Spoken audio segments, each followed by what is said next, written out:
wabarakatuh. Selamat malam. Salam reformasi, salam perjuangan, salam madani saya ucapkan kepada tuan-tuan dan puan-puan yang bersama dengan saya pada malam ini. Alhamdulillah, terima kasih. Dan buat kali pertamanya saya boleh buat live video dekat Twitter. Tapi saya sendiri tak pernah try Twitter punya live kan. Jadi agak agak kita pelik lah kan. Macam mana nak alihkan ni. Okey lah, macam ni lah. Dekat Twitter rupanya dah boleh buat live video. So kita ada dekat TikTok sekarang ni. Terima kasih. Tolong share lagi. 500 lebih yang menonton kita. Boleh tolong share. Jadikan 150 tak sekurang-kurangnya pada malam ini. Terima kasih juga pada yang rakan kita di YouTube, Facebook, di Twitter, di TikTok. Yang tap-tap love, yang apa orang kata share, yang like, yang subscribe. Terima kasih. So kita akan insyaAllah bersama untuk terus kita memperjuangkan kerajaan yang kita ada sekarang ini. Alhamdulillah. Terima kasih kerana terus bersama dengan saya. Terima kasih wala on. Terima kasih kepada geng-geng LTL. Terima kasih kepada VPN yang masuk ke dalam live saya. Terima kasih semua kerana terus memeriahkan dan menambah engagement di dalam live saya. So apa jadi pada geng-geng PN sekarang ni tuan-tuan Saya nampak macam dah lemau ada orang. Kan dah lemau dah. Itulah. Tinggal saki-baki tai unta tu ada lah. Tapi the rest tu macam agak lemau lah. Baik, malam ni, malam tadi saya live pukul 2 pagi. Terima kasih yang terus share, terus like, terus subscribe. Dan terima kasih juga yang terus menonton selepas itulah. Baik, malam ni kita akan bicara sedikit berkenaan dengan ekonomi. Ekonomi mungkin agak dry sikit subjek malam ni, tak apa.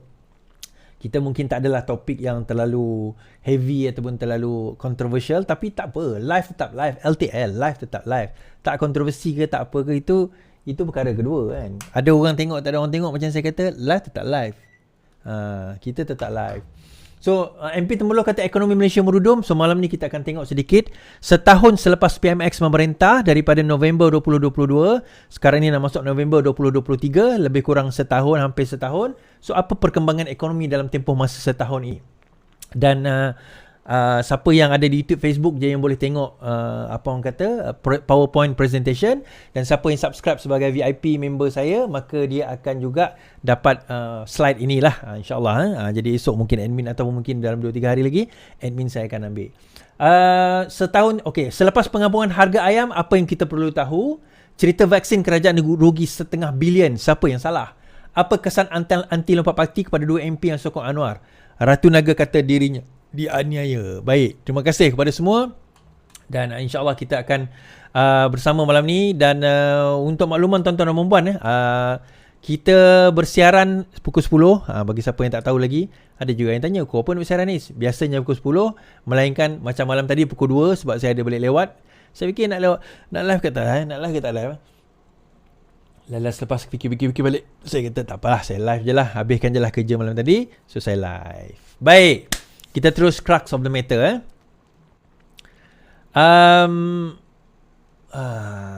Okay. Tiong tanya MP, apa salah saya mabuk sikit? Saya bukan orang Islam. Datuk Tiong ni ahli parlimen GPS Bintulu, dipersoalkan oleh Mas Arianti berkenaan dengan dia mabuk sewaktu ada satu program tu.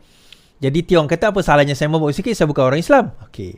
Menteri Pelancongan Seni dan Budaya Tiong King Sing berkata, tidak wajar pembangkang menggunakan hujan sembrono untuk menyalahkan dirinya. Kata Tiong, pertimbangan betul atau salah dari perspektif orang Islam adalah berbeza dengan dirinya yang bukan beragama Islam. Jangan gunakan isu yang bukan-bukan, katanya semasa menggulung pembahasan undang-undang pembekalan 2024 hari ini. Memetik nama salah seorang ahli parlimen PN, Tiong berkata dia didakwa mengambil minuman keras sehingga menjadi mabuk. Contohnya MP Masjid Tanah Mas Aminti Samsudin kata, saya mabuk, saya minum arak, saya nak katakan bahawa saya orang bukan Islam, saya minum, apa salahnya? Saya pergi Pelangai sana semasa pilihan raya kecil, mereka ajak saya menyertai festival Tanglong. Saya minum, saya bermain dengan budak-budak macam orang gila sikit, apa salahnya? Kalau saya orang Islam, saya memang tak boleh buat macam itu, tapi saya bukan orang Islam, maka saya boleh buat lah, katanya. Pada 16 Oktober, Mas Arianti secara serius menegur Tiong yang dianggapnya tidak sesuai menjalankan tugas sebagai Menteri menjaga high level ekonomi, seni dan pelancongan ini kerana dakwa ahli parlimen bersatu PN itu, Tiong seolah-olah mahu memperkenalkan Malaysia dengan cara mabuk dan menari di khalayak ramai. Tiong merupakan ahli politik berbangsa Cina dari Sarawak, kini mengetuai Parti Demokratik Progresif PDP.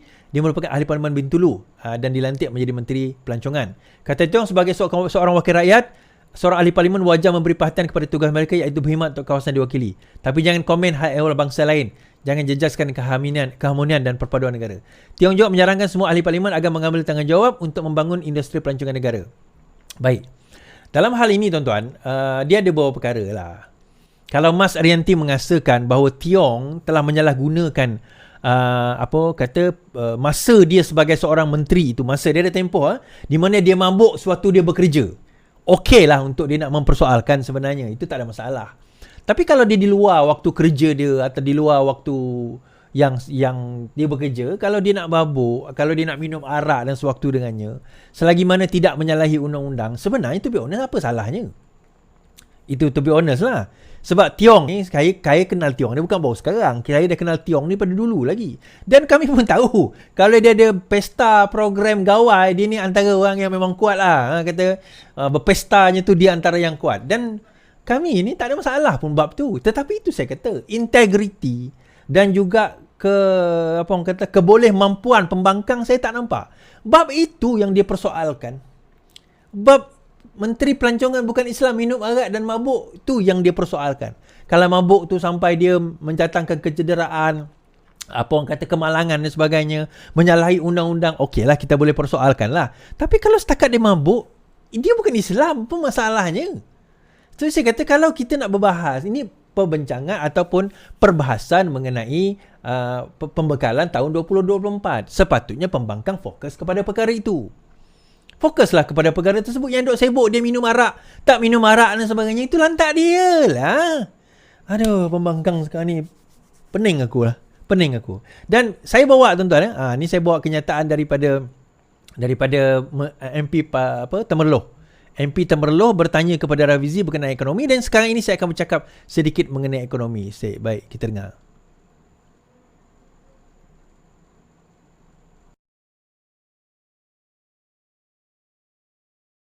Sebab kalau kita lihat situasi hari ini, krisis kenaikan harga barang yang tinggi, nilai mata wang ringgit yang lemah, keadaan ekonomi merundum. Tak betul Temerloh kalau kau kata ekonomi merudum. Kod mananya ekonomi merudum Temerloh? Pertumbuhan ekonomi naik dari satu suku ke suku. Ekonomi terus berkembang. Kadar pengangguran terendah. Kadar inflasi terendah. Jadi kecualilah definisi ekonomi merudum itu pandai-pandai dibuat oleh Temerloh. Perkara itu tak betul. Kemudian nilai mata wang kita pun merundum. Nilai mata wang betul merudum, tetapi satu dunia merudum.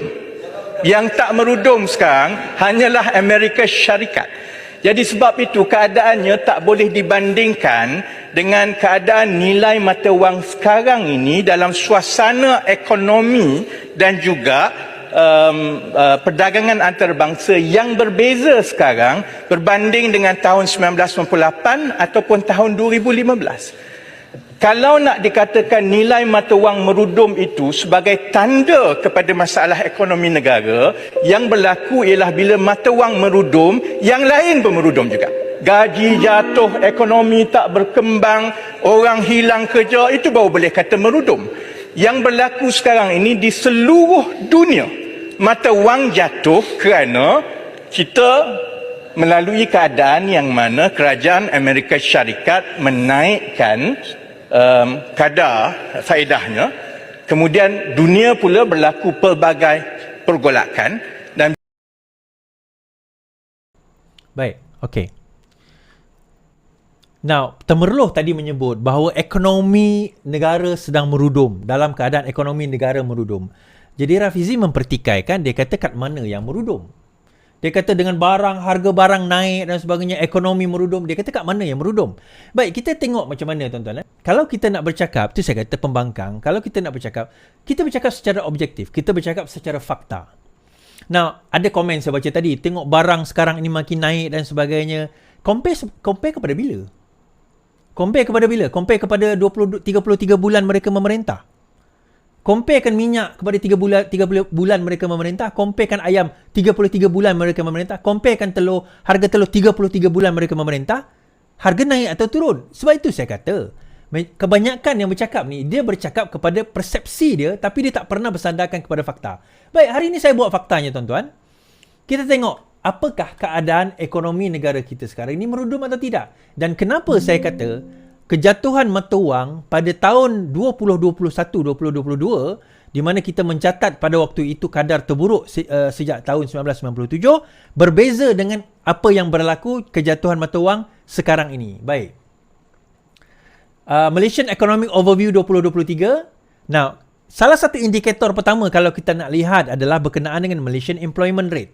Tuan-tuan tengok dekat sini dekat kadar 2020 bermula daripada tahun 2020. Bermula daripada tahun 2020 kita dapat lihat bahawa kadar unemployment rate, kadar orang yang tidak bekerja tiba-tiba melonjak tinggi. Kenapa?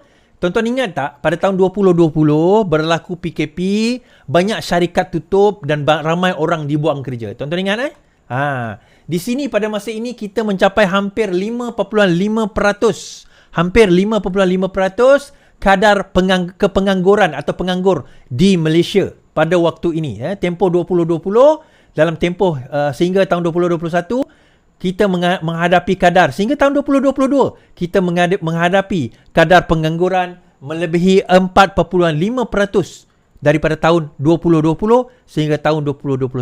Namun begitu masuk tahun 2022 kadar mula menurun dan kita tengok pada tahun 2023 kita sekarang ini mencatat kadar unemployment rate di bawah 3-4% iaitu pada kadar 3.5% terendah sejak tahun 2020, tuan-tuan. Ini indikator yang pertama. Bila kita bercakap soal ekonomi kita merudum, sekarang ini unemployment rate ni maksudnya apa? Maksudnya ramai rakyat sekarang sudah mula bekerja kembali. Kadar kebolehpasaran pekerja, rakyat sudah mula boleh bekerja, bermakna bila mula boleh bekerja, ekonomi berancak, company buka, bermakna apa? Bermakna sekarang ni ekonomi makin bagus. Baik, tak puas hati juga Malaysian unemployment rate ni tak bagus. Baik, saya buat yang kedua. Kita tengok Malaysian economic growth. Tuan-tuan tengok dekat sini kadar tahun 2021 membawa kepada kadar negatif. Dekat sini tahun 2020 ke 2021 membawa kepada kadar negatif dekat sini. Tetapi pada kadar 2022 hingga sekarang ini kita nampak bagaimana pertumbuhan ekonomi kita semakin baik dan dijangkakan pada tahun 2024 kita boleh mencapai economic growth sehingga 4.5% berbanding dengan 3% pada tahun sebelum-sebelumnya. Baik, dalam masa yang sama, economic growth ni tak baru cantik lagi. Saya bawa lagi inflation rate. Kadar inflasi negara kita telah turun daripada 4% pada tahun 2022 sehingga sekarang 1.9% pada tahun 2023. Kuartal 3 ini kuartal ketiga. Pada bulan Oktober ini kita dah mencatatkan inflation rate 1.9% pada kadar yang amat rendah. So terbaik untuk sebuah negara sebenarnya adalah dalam lingkungan 2 ke 2.5%. 1.9 tu within the range. Kita tak nak terlalu rendah sangat. Ekonomi tak bergerak lah pula. Tetapi dalam range tersebut. Baik, ini akan membawa saya kepada poin kenapa ayam diapungkan. Dan kalau kita tengok trending ni macam mana? Sekarang ini menurun. Makin baik ke tak makin baik? Now, ada yang kata sekarang ini inflation rate makin rendah tapi kenapa barang masih mahal? Now, soalan masih mahal itu saya kata objektif ke subjektif? Kalau kita nak compare harga minyak berbanding dengan 33 bulan tu berapa? Harga ayam berapa? Harga sayur berapa? Sekarang ini berkemungkinan harga sayur, saya dengar harga bawang akan naik kerana India dah sekat ekspor. Sekarang ni harga beras dah makin stabil kerana India dah mula ekspor. By next year, kita mungkin akan cuba untuk mengurangkan kebergantungan kita kepada kepada import. Baik. Now, tak puas hati lagi. Saya buat satu lagi. Indikator yang ditulis ataupun dikaji oleh sebuah agensi international dipanggil IMD. Baik, IMD ni melihat antara lain adalah World Competitiveness Ranking. IMD World Competitiveness Ranking, website dia boleh tengok kat sini, tonton boleh Google sendiri. World Competitiveness Ranking ni akan melihat beberapa aspek. Antaranya adalah keberkesanan kerajaan, lepas tu kebolehpasaran, benda-benda macam tu. Okay. Now, pada tahun 2019, waktu Pakatan Harapan memerintah, World Competitiveness Ranking kita adalah 22. Kemudian bila PN memerintah tahun 2020, dia turun kepada 27. Dia macam ni, nombor 1 terbaik. 100 tu teruk lah. So daripada 22 kita turun 5 anak tangga kepada 27. 20-21 okey sikit kepada 25, tapi 20-22 kita teruk menjadi 32. Ranking kita berdasarkan competitiveness dunia, kita ke tangga 32. Compare dengan Singapore nombor 1 tuan-tuan. Nak cerita, compare dengan Singapore nombor 1. Kita tahun 2022 nombor 32, 100 teruk lah. Tetapi pada tahun 2023 kita berjaya menurunkan kembali kepada angka 27 dan kita harap 2024 kita akan makin lebih baik daripada sebelumnya.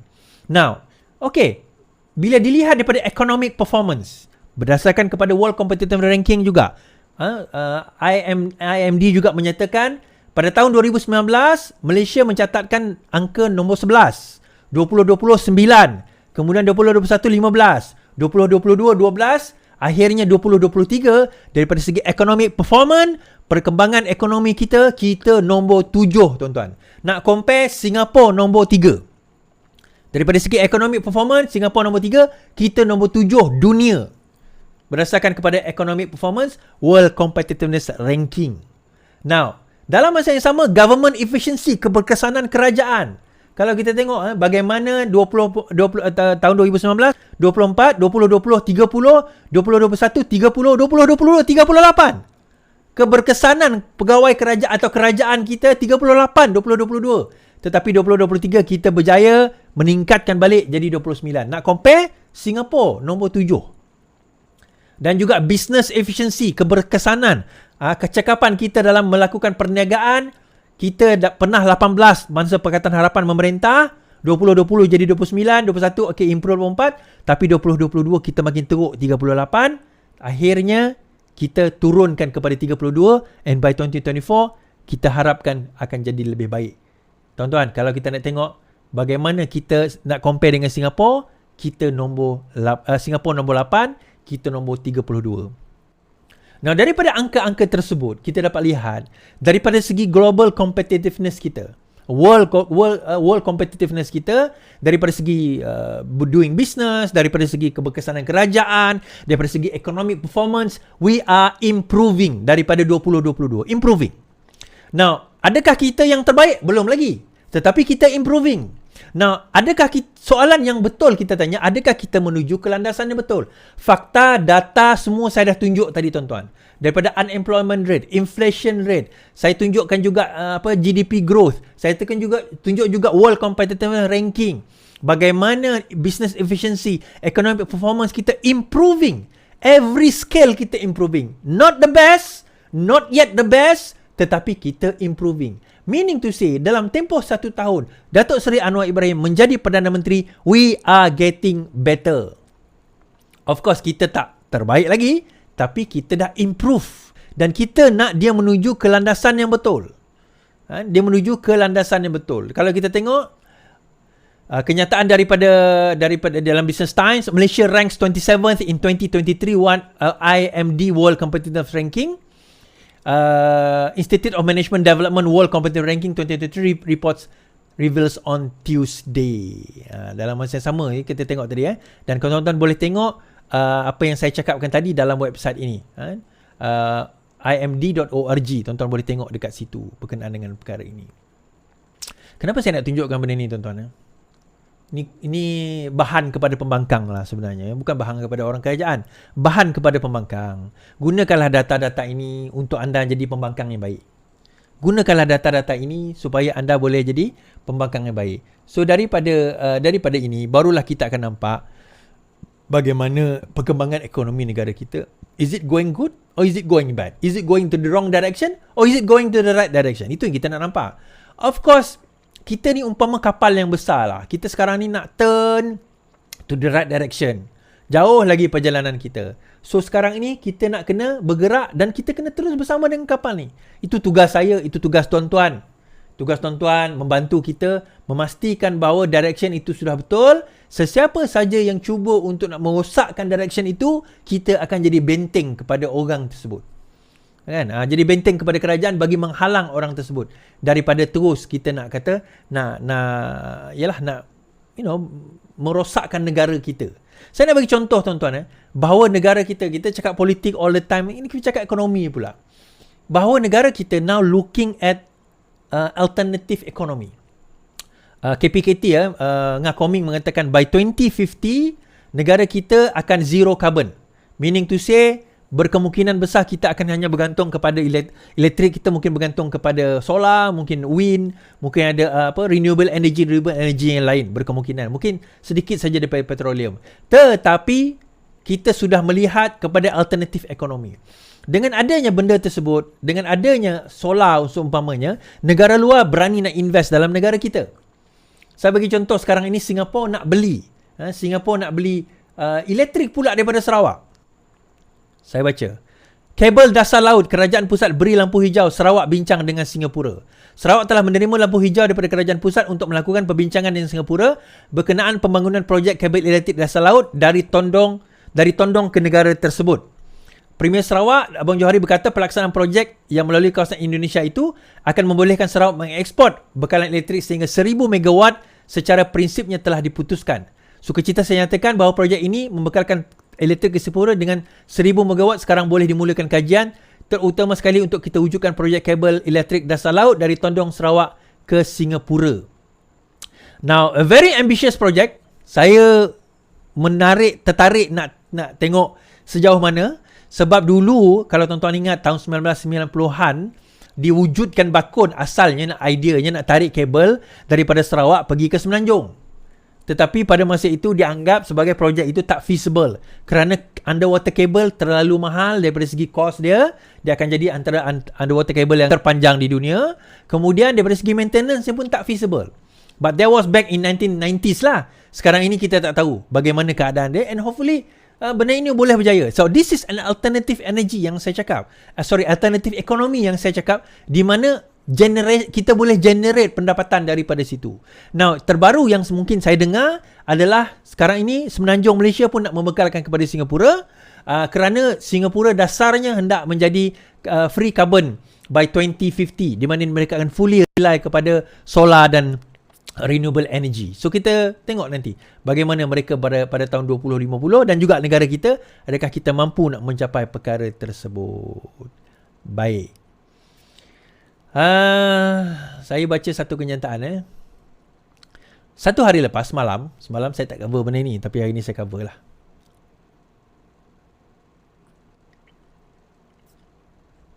Baik.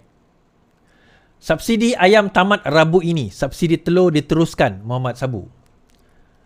Kuala Lumpur. Just baca. Kerajaan menamatkan sepenuhnya. Satu itu hilang. Okey.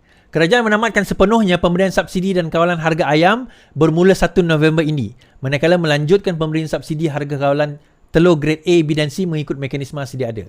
Menteri Pertanian dan Keterjaminan Makanan Datuk Muhammad Sadu berkata penamatan subsidi secara pukal adalah untuk mengurangkan ketirisan subsidi yang ketika ini turut dimati warga asing dan berpendapatan tinggi. Menurutnya penamatan harga kawalan menyokong kemampanan industri pengeluaran ayam tempatan di samping dapat meningkatkan pelbagai inisiatif sosial ekonomi dan kebajikan rakyat termasuk bantuan tunai. Baik. Reaksi bercampur peniaga pembeli susulan penamatan subsidi ayam. Langkah kerajaan melalui Kementerian Pertanian menamatkan subsidi ayam mulai esok menerima reaksi berbeza di kalangan peniaga ayam segar di Kuantan. Seorang peniaga Ahmad Darwish Sulaiman berkata ia menyambut baik tindakan itu kerana selama ini yang mendapat manfaat melalui subsidi adalah penternak dan orang tengah. Ayam ini sepatutnya harga tak patut dikawal sebab dia permintaan bermusim. Dia iaitu pembekal dapat subsidi tetapi harga jual kepada peniaga tetap mahal. Misalnya harga ayam RM8.10 sekilogram. Dia iaitu pembekal jual kepada kami RM8.70. Elok tak payahlah subsidi, buat rugi kerajaan je, katanya. Seorang lagi pembekal ayam segar Muhammad Abdullah berpendapat pendapatan subsidi itu dijangka membuka ruang kepada harga ayam yang lebih fleksibel. Bila dah tiada subsidi, maknanya harga ayam akan ditetapkan berdasarkan harga dari ladang dan pembekal. Cuma ia mungkin berubah setiap hari. Hari ini murah, esok mungkin naik. Tapi lebih mudah nak pantau. Jadi pembeli pun boleh tengok hari apa ayam sebab harga akan berubah setiap hari, katanya. Dia turut memaklumkan pemberian subsidi oleh kerajaan sebelum ini hanya menguntungkan pembekal dan peternak. Katanya peniaga tidak menerima subsidi secara terus daripada kerajaan, tetapi perlu menjual harga ayam secara runcit pada harga shilling ditetapkan. Kadang-kadang kita terima bekalan ayam pun dah RM8.40 sehingga RM8.90. Tetapi kami tetap juga kena jual RM9.40. Jadi sekarang margin untung tu sampai 20%. Sedangkan kami kena tanggung sewa, gaji. Maknanya untung tu adalah sikit. Tapi kadang-kadang tak berpadanan dengan kerja dari awal pagi. Sementara seorang di rumah, Azilah 49 ketika dibumi berharap ayam tidak naik memandangkan selepas harganya mula diapungkan esok. Ini suri rumah yang cakap ceritalah. Ada dengan cerita subsidi ayam nak ditambah tapi tak tahulah macam mana pengiraannya tu. Sama ada harga naik terus ke, hari-hari naik ke, kalau naik hari turun taklah. Semalam Muhammad Sabu dilaporkan penamatan harga subsidi. Baik. Pernah benda ni nak dibuat, subsidi ayam ni pernah nak dimansuhkan. Subsidi ayam dimansuh, banyak pihak ambil kesempatan. Yang ni pernah dimansuh pada Jun 2022 oleh Ismail Sabri pada masa itu. Tetapi tak sempat dia nak mansuh, rakyat bising, kemudian kerajaan pun tukar dan buat U-turn. Dia kata tak buat U-turn, tapi pada 25 akhirnya tak jadi subsidi itu ditarik balik. Baik. Now, saya cerita macam ni berkenaan dengan subsidi ayam ni dulu tuan-tuan. Saya kata bahawa subsidi ayam ni tak akan selama-lamanya. Ni saya ingat saya cakap dalam tahun lepas kot. Tahun 2022 masa tu. 2020 atau awal 2023 ni. Saya cakap subsidi ayam ni tak akan selama-lamanya ada.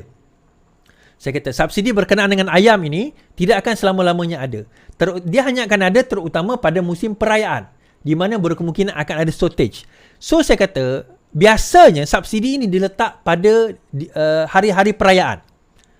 Sekarang ini subsidi diletak pada all the time. RM9 lebih tu pada all the time. So biasanya subsidi diletak pada hari-hari perayaan. Kerana berkemungkinan demand lebih daripada supply pada waktu itu. Harga mungkin dia orang akan main dengan harga yang tinggi. Namun begitu pengapungan ini sebenarnya boleh memberikan keuntungan kepada pelbagai pihak. Kenapa? Now, dia basic economy demand and supply bila diapungkan sekarang ini diharapkan barangan ataupun production yalah, ayam di pasaran itu lebih banyak disebabkan tawaran itu lebih banyak daripada permintaan, harga ayam akan turun. Kan? Disebabkan oleh supply itu banyak. Now, isu dia sebelum ini banyak sebenarnya apabila kerajaan tetapkan harga shilling, dia ada negative impact. Tuan-tuan tengok tadi baca apa yang saya cakap. Negative impact dia adalah bila harga e-shilling itu ditetapkan tapi tak dikawal harga makanan ayam. Nak tak nak mereka terpaksa jual pada harga RM8.90 tetapi kos mereka meningkat. That is why pada zaman 2020, 2021, 2022 ramai di kalangan penternak ayam yang kecil terpaksa gulung tikar kerana mereka tak mampu nak tanggung kos. Kos mereka tinggi tetapi kerajaan tetapkan harga shilling. So dia tak mampu nak match harga shilling, dia terpaksa tutup kilang menyebabkan pada masa itu pengeluaran ayam semakin berkurangan. This is what happened. Now, dalam keadaan ekonomi kita sudah mula stabil, kerajaan mula menarik subsidi daripada ayam ini dan making sure dia float. Sebelum perkara ini dibuat, untuk makluman tuan-tuan dan puan-puan, kerajaan sudah mengkaji daripada segi jumlah kebersediaan stok ayam di pasaran sama ada kita ready atau tidak. Malam Mak Sabu mengatakan dalam kenyataan beliau, sekiranya yang kerajaan akan sentiasa memantau bahawa jumlah ataupun pasaran kita ini akan sentiasa ada jumlah ayam yang mencukupi. Dia macam ni. Kenapa harga barang naik? Okay? Kita tanya, kenapa harga barang naik? Harga barang naik mudah saja. Bila kita minta permintaan lebih daripada penawaran. Maksudnya, orang yang nak beli ayam tu lebih banyak daripada harga barang ayam yang ada di pasaran. Itu harga barang naik. So, bagaimana kita nak mengekalkan kestabilan? Kerajaan kena memastikan bahawa bekalan ayam di pasaran itu sentiasa ada. Tak naklah flood the market sampaikan harga ayam turun terlalu rendah pun rugi juga. So, dia kena maintain benda tu, ada balance. Jadi sebenarnya subsidi ni ada baik, ada buruk. Terutama bila dia kata subsidi yang manfaat kepada subsidi itu, terutamanya orang yang bukan yang warga asing, orang kaya dan sebagainya, beli ayam dapat subsidi. Itu yang pertama. Tapi lain masalah juga harga shilling. Harga shilling ini juga sebenarnya is not good for the industry in the long run. Dalam satu jangka masa yang panjang, untuk industri sebenarnya dia bukanlah satu perkara yang baik. Kerana bila kita tetapkan harga shilling, pengeluar ataupun pengilang dan sebagainya, peraih, pemborong, mereka tak boleh ambil keuntungan daripada harga kerana dah ditetapkan shilling dan berkemungkinan besar mereka opted out untuk tak nak berniaga dalam perkara tersebut. Akhirnya kita rugi. So benda macam inilah yang kadang-kadang kerajaan kena balance. Dan kita sebagai pendengar dan rakyat kena faham kenapa kerajaan mengambil setengah-setengah tindakan. Kita jangan jadi pembangkang yang pembangkang tuan-tuan. Apa-apa je, oh ini tak betul, ini tak betul, itu tak betul, ini tak betul. Kita kena faham. Nak tak betul tu boleh, bukan kata tak boleh. Tapi biarlah kena pada kadar dan caranya. Dan saya sebut tadi pada tahun 2022, subsidi ni dah nak ditarik pada tahun 2022. Kan, dah nak ditarik pada tahun 2022, tetapi pada waktu itu kerajaan U-turn. Kenapa? Saya setuju juga kerajaan U-turn pada waktu itu. Kita belum fully keluar daripada masalah pandemik. So saya setuju kerajaan U-turn. Tak sepatutnya pada waktu itu kerajaan dah memikirkan untuk nak apa orang kata nak tarik subsidi pada waktu itu. So sekarang 2023 kita nampak kestabilan itu, maka kita kena tarik subsidi tersebut untuk kita salurkan ke tempat lain. Tuan-tuan, jangan ingat bila tarik subsidi masuk poket Mak Sabu, bukan. Tarik subsidi ni kita boleh salurkan ke tempat yang lain. Baik, habis kat situ. Now, cerita. Kerajaan rugi 500 juta vaksin luput tarikh terpaksa dibuang. Ini semalam saya buat cerita ni. Kerajaan rugi hampir setengah bilion akibat 8.5 juta dos vaksin COVID tamat tempoh yang berpunca daripada kurang permintaan dan kelewatan negara menerima vaksin tersebut. Bagaimanapun, PSC berkata Kementerian Kesihatan telah memaklumkan perolehan berdasarkan unjuran dos yang perlukan oleh negara ketika itu. Lebihan vaksin berlaku kerana penurunan dalam jumlah permintaan serta kelewatan. Tapi siapa yang salah? Itu vaksin. Sekarang ini ventilator, tuan-tuan. Ventilator ni 140 lebih dibeli, 106 rosak. 104 rosak. The Health Ministry and Pharmaniaga blame each other for 104 faulty ventilators they received from China in 2020. In a report published yesterday, the committee pointed out there was no contractual agreement between the two in regards to the ventilator procurement, where Pharmaniaga subsidiary acted as intermediary between the health ministry and supplier in China. Due to the absence of such agreement, PSC said no one could be held responsible for the blunder. Tuan-tuan, dia macam ni. Bila kita beli barang, contoh kita beli barang ni lah, kita beli barang ni. Lepas tu kita beli barang. Orang tu kan kata, cik saya nak beli barang ni. Ada warranty warranty dia 1 bulan. Baiklah, kita pun balik rumah, kita pun pakai, tak boleh jalan. Kita tak sampai lagi 1 bulan, kita pun pergilah kepada orang jual kita tu. Cik, saya beli barang ni, tak boleh pakai lah cik. Oh, tak boleh pakai Okey, sekarang tak boleh pakai, kita ganti baru. Warranty masih ada sebulan. Isu dia dalam kes ini, tuan-tuan, 100 lebih, 120, 130 ventilator dia beli, tak sampai setahun, 104 rosak.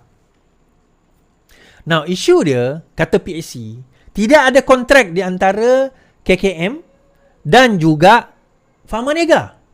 Tidak ada kontrak. Jadi, tak ada siapa nak boleh disalahkan.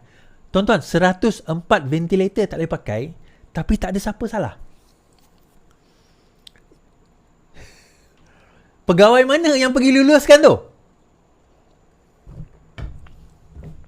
Pegawai mana yang pergi luluskan tu? Menteri mana yang luluskan? Sepatutnya accountability itu kena ada. Saya harap kerajaan sekarang ini yang ada ni tak boleh, jangan sweep it under the carpet. 104 ventilator tak boleh diguna. Okey, tak boleh nak salahkan apa orang kata Pharmaniaga. Tak boleh nak salahkan Pharmaniaga sebab tak ada contractual agreement. Tak ada kontrak. Habis pegawai kerajaan yang luluskan tu siapa? Pegawai kerajaan yang luluskan itu siapa? Siapa yang sign? There must be someone yang sign. Bukan beli satu, tuan-tuan. Satu pun kita bertanggungjawab. Takkanlah 100 kita tak bertanggungjawab. Ambillah satu tu harga berapa? Takkan ventilator tu. Bukan murah. Tak tahulah berapa puluh ribu harga dia kan. Juta total. Tapi takkan tak ada yang bertanggungjawab. Tak ada yang boleh dia bertanggungjawabkan. Soalan pertama. Soalan kedua, kenapa tak ada kontrak? Kenapa tak ada kontrak? Menteri Kesihatan pada waktu itu adalah KJ. Siasatan kena dibuat, tuan-tuan. Terutama kepada Menteri Kesihatan pada waktu itu, Khairy Jamaluddin. Yang dua perkara, saya baca dua perkara tadi. Satu, vaksin bernilai 500 juta ringgit expired. KJ jadi Menteri Kesihatan. Kedua, ventilator 104 ventilator rosak, tak boleh pakai, tapi tak ada kontrak. Dibeli, jutaan ringgit dibayar, untung dah dapat, rosak, tapi tak ada kontrak.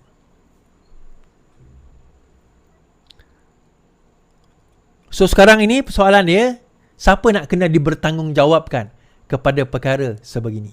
So benda ini tuan-tuan, vaksin, apa orang kata, ni saya teringat ada seorang ahli UMNO tanya dalam parlimen. Saya rasa saya pasal salah kot dia tanya. Berapa ratus juta komisen? Dia tanya kat Khairi kot masa tu. Berapa ratus juta komisen? Jadi kita bukan nak menuduh Khairi lah kan. Tapi bagi saya, kalau saya jadi kerajaan, kita kena buat RCI, Royal Commission of Inquiry. Jangan kita buat RCI dengan kehilangan bilion saja. Tapi kita tak buat RCI dengan kehilangan jutaan ringgit. Tetap itu duit rakyat. Kajian perlu dibuat, siasatan perlu dilakukan. Bagaimana perkara itu boleh berlaku, dan kita kena heret orang itu sebut ke muka pengadilan, dan supaya perkara ini tidak berulang, dia jadi satu pengajaran kepada pegawai-pegawai kerajaan. Jangan jadi kaki ampu dengan ahli-ahli politik. Nak jadi kaki ampu, jadi pembangkang. Kan? Jadi pembangkang. Ni contoh pembangkang kaki ampu. Saya tak sunting gambar Wan Azizah Ratu Naga. Penyedia kandungan TikTok Pro Perikatan Nasional Sharon Emma atau dikenali sebagai Ratu Naga menyifatkan laporan polis terhadapnya sebagai palsu dan fitnah. Sharon Emma berkata dakwaan dia berkongsi semula tangkap layar daripada akaun media sosial Perdana Menteri memfitnah Datuk Seri Wan Azizah adalah tidak benar. Laporan yang dibuat kata saya adalah laporan palsu kerana tidak edit atau membuat apa-apa komen pun pada gambar berkenaan. Kita print screen seadanya, kita tak edit atau apa seperti itu. Boleh tengok di wall Netanyahu, memang ada gambar itu. Baik, saya nak jawab. Kita tak ada masalah. Kita tahu gambar itu ada kat dalam wall Benjamin Netanyahu. Isteri dia berada dalam program. Itu tak ada masalah.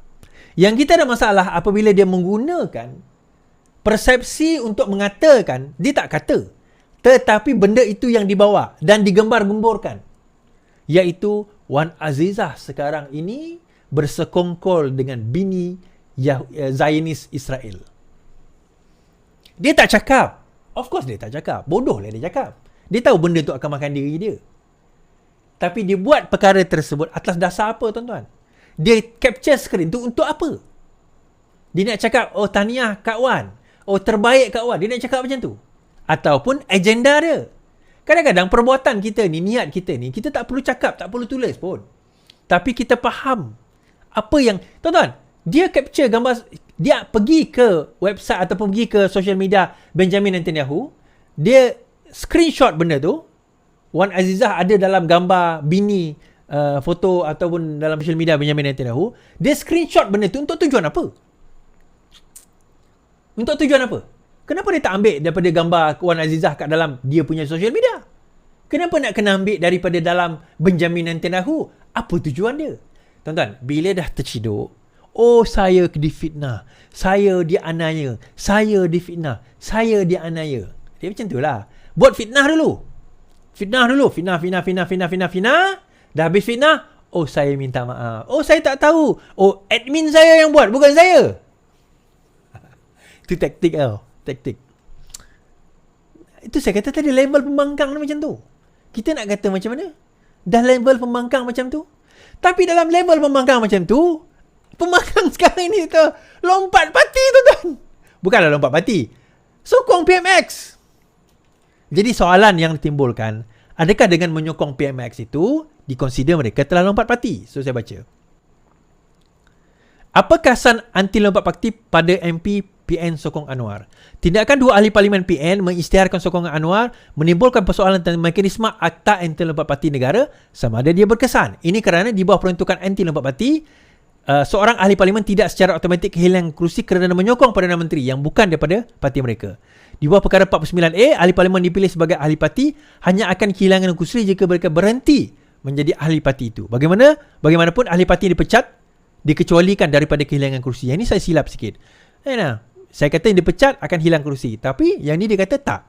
Ini ditegaskan oleh Wan Junaidi ketika peruntukan anti lompat parti yang dibahaskan pada Julai 2022. Beri sokongan pada parti politik lain yang tak diwakilinya tak dianggap peruntukan parti kerana masih jadi ahli politik yang diwakilinya, katanya. Menarik tuan-tuan? Baik, kenapa saya kata menarik? Ini saya kata senjata makan tuan. pada Julai 2022, mereka bersetuju untuk membuat, pada masa itu Wan Junaidi dan GPS bersama dengan tim sebelah lah. Mereka bersetuju nak buat Akta Anti Lompat Parti. Kerana pada waktu itu PN confident bahawa mereka boleh menang 115 ke 120 kursi. Pada waktu itu.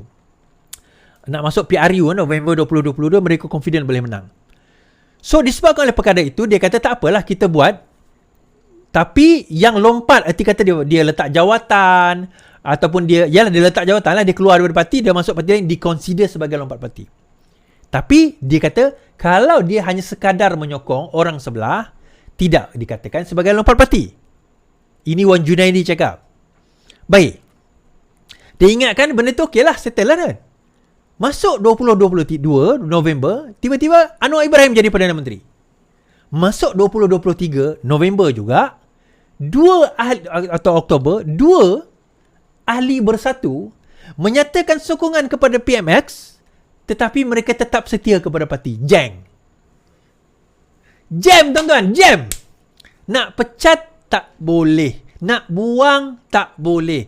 Dia orang tak lompat, dia orang stay kat situ. So akhirnya senjata makan tuan. Senjata makan tuan, tuan-tuan.